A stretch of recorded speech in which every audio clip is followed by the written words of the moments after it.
CMO के हाथ में कंट्रोल नहीं है कोरोना को कंट्रोल करने का, इसीलिए ऑल पार्टी मीटिंग की बात कर रहे हैं। खड़गे क्या कहना चाहिए? हम पहले से मांग करते आए हैं कि कोविड की लड़ाई में मोदी सरकार पूरी तरह से विफल हो गई है। अब समय आया है कि सभी दलों की बैठक बुलाई जाए और कोई डिजास्टर मैनेजमेंट के लिए एक कोई कमेटी बनाई जाए, किसी नेता को जवाबदारी दी जाए ताकि कोविड के संकट से देश बाहर निकले।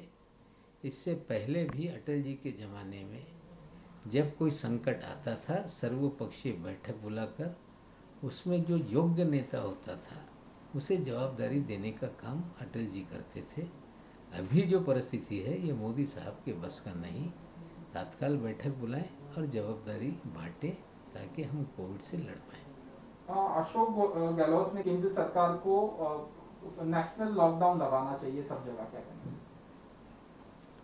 कोविड को लेके जिस तरह से पिछले 15-14 महीने से केंद्र की सरकार ने निर्णय लिए, जब निर्णय लेना चाहिए था तब लेते नहीं, और जब लेने की ज़रूरत होती है तब सही निर्णय नहीं होता। शुरुआत में जब वर्ल्ड हेल्थ इमरजेंसी डिक्लेयर की गई जनवरी के पहले सप्ताह में, तो 3 महीने तक कोविड को लेके हम पूरी तरह से ये कहते रहे देश के आरोग्य मंत्री कि कोविड भारत में नहीं आएगा।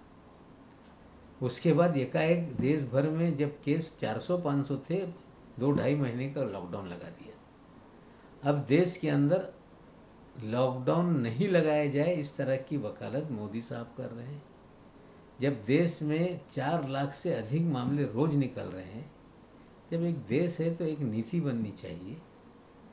अब 4 लाख का आंकड़ा छोटा नहीं, 4 लाख का आंकड़ा है और राज्यों पे जिम्मेदारी सौंप कर सरकार हाथ झटक ले, ये उचित नहीं। कोई निश्चित रूप से राष्ट्रव्यापी निर्णय लेना पड़ेगा, तभी जाके कोविड कंट्रोल होगा। सेंट्रल गवर्नमेंट ने किया है सुप्रीम कोर्ट में वैक्सीनेशन को लेके और वैक्सीनेशन की कालाबाजारी, ब्लैक मार्केटिंग को लेके। सुप्रीम कोर्ट ने सो मोटो जिस तरह से वैक्सीनेशन को लेके हालात देश में बने, दवा बनाने वाली जो कंपनियां हैं उनके सरकार के लेके अलग दाम, राज्य सरकार के अलग दाम, प्राइवेट लोगों के लिए अलग दाम, और जिस तरह से लोगों को इंजेक्शन टीका पहुंचना चाहिए था नहीं पहुंचा, जिस पे सुप्रीम कोर्ट ने एफिडेविट फाइल करने के लिए कहा है। निश्चित रूप से सरकार अपनी बात रखेगी, लेकिन ये कहना कि काला बाजार रोकने के लिए हम कुछ कर रहे हैं, जब दवा बनाने वाली कंपनी आपको 150 रुपये में दे रही है, राज्य सरकारों को 2 गुना से ज़्यादा पैसा मांग रही है, प्राइवेट लोगों को 3 गुना से ज़्यादा पैसा मांग रही है, तब आप उन्हें ऐसे ही कमाने के लिए मौका दे रहे हैं, तो काला बाजारी का सवाल कहाँ से पैदा होता है? हमें लगता है कि केंद्र सरकार जो दुनिया में दवाएं उपलब्ध हैं उसे इंपोर्ट करने का परमिशन दे, जो दुनिया में दवा भारत में बनाने का परमिशन चाहते हैं उन्हें परमिशन देने का काम करें, और जिस तरह से देश भर में फर्स्ट डोज के बाद सेकंड डोज के लिए दवा उपलब्ध नहीं है, ये भी परिस्थिति बहुत खतरनाक है। अकेले महाराष्ट्र में 4.5 लोगों को सेकंड डोज के टीके नहीं मिल रहे। योगी आदित्यनाथ को और कहा है कि किस तरह से मिसमैनेजमेंट हो रहा है कोविड का उत्तर प्रदेश में, उसको हाईलाइट किया है। जिस तरह से केंद्रीय मंत्री मुख्यमंत्री को उत्तर प्रदेश के पत्र लिख रहे हैं, कई विधायक उनके देहांत हो गया उनके परिवार के लोग पत्र लिख रहे हैं, विधायक की पत्नी को लेकर लोग अस्पताल के दरवाजे दरवाजे भटक रहे हैं, ये सारी सच्चाई जमीनी ये स्पष्ट कर रही है। पूरी तरह से मोदी जी और योगी जी के कारण उत्तर प्रदेश में अफरा तफरी का माहौल है।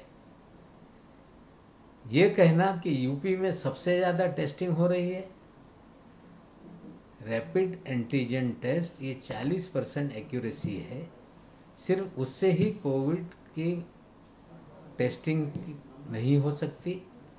RT-PCR नाम मात्र लेबोरेटरी उत्तर प्रदेश में बनी है। आज उत्तर प्रदेश कोविड की लड़ाई सिर्फ टेलीविज़न पे विज्ञापन के जरिए योगी जी लड़ रहे हैं।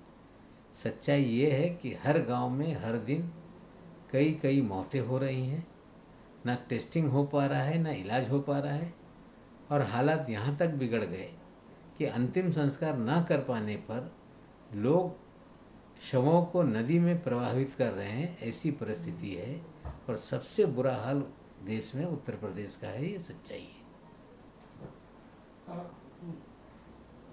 नेशनल अलायंस की बात हो रही है, जो सब अपोजिशन पार्टी हैं एक साथ आए, क्या कहना चाहिए? नहीं, शिवसेना के नेता ने मांग की है कि विपक्ष की एकजुटता के लिए काम हो, एक नेशनल अलायंस बने। निश्चित रूप से समय की ज़रूरत है। पवार साहब ने भी पहले इच्छा जाहिर की थी कि देश में विपक्षी दलों को इकट्ठा करने का काम करेंगे। अब समय आ गया है। कुछ दिनों के बाद अभी वे आराम कर रहे हैं। हम भी इस मत के हैं कि देश में सभी विपक्ष को एकजुट किया जाए और पवार साहब इस एकजुटता के लिए आने वाले दिनों में काम करेंगे। पश्चिम बंगाल के गवर्नर हैं जगदीप किया है सीबीआई को टू प्रोसिक्यूट और टॉप टीएमसी लीडर्स, क्या कहेंगे? हमें लगता है कि राजभवन देश में भारतीय जनता पार्टी के लोग राजनीतिक अखाड़ा बना रहे हैं। जिस तरह से बयानबाजी वे करते हैं ये उचित नहीं। हमारी जानकारी है कि सीबीआई को बिना परमिशन के राज्य सरकार की जांच करने का अधिकार बंगाल में नहीं है। जिस तरह से बंगाल के राज्यपाल बयानबाजी करते हैं, हमें लगता है कि मोदी जी को चाहिए कि उन्हें उस पद से मुक्त करें। वो जिस राज्य से आए हैं वहाँ उन्हें चुनाव लड़ाएं, मंत्री बनाएं या और कोई जिम्मेदारी दे। जिन राज्यपालों की रुचि राजनीति में है उन्हें राज्यपाल के पद पर रहना उचित नहीं। मोदी जी ऐसे लोगों को पदमुक्त करें। पेट्रोल डीजल के भाव जो बढ़ रहे हैं पूरी मुंबई, दिल्ली, बाकी जगह, 5 राज्यों के चुनाव खत्म होने के बाद लगातार डीजल पेट्रोल के दाम बढ़ रहे हैं और पेट्रोल तो कुछ जिलों में 100 के पार चला गया। मोदी जी को बताना पड़ेगा कि दुनिया में जब पेट्रोलियम प्रोडक्ट के दाम कम हो रहे हैं तो भारत में किस तरह से ये दाम बढ़ाए जा रहे हैं। धीरे धीरे हर दिन कुछ ना कुछ बढ़ाया जाता है। ये मोदी जी की सरकार लोगों की जेब काटने का काम कर रही है। पाकिट मार सरकार बनी है क्या, ऐसा सवाल खड़ा हो गया है। अभी कोरोना का संकट है। इस तरह से डीजल पेट्रोल के दाम बढ़ाना, इसके असरात महंगाई बढ़ाने के लिए सभी क्षेत्र में होते हैं। लोगों की लूट ये बंद हो और जिस अनुरूप में दुनिया में तेल के दाम हैं उसी अनुरूप में देश में तेल के दाम होने चाहिए और तेल की लूट बंद हो, हम मांग करते हैं। बंगाल के चुनाव में अमित शाह जी कह रहे थे कि चुनाव के बाद हर किसान के खाते में 18,000 रुपया वे डालेंगे। ममता बनर्जी ने चुनाव खत्म होने के बाद पत्र लिखा है केंद्र सरकार को कि प्रत्येक किसानों के खाते में किसान सम्मान निधि के 18,000 रुपये दिए जाएं। देखते हैं कि कब 18,000 रुपये प्रति किसान को केंद्र की सरकार देगी भी या नहीं, कि केवल वो चुनावी जुमला था। अमित शाह जी कुछ दिनों के बाद इस तरह का बयान देंगे।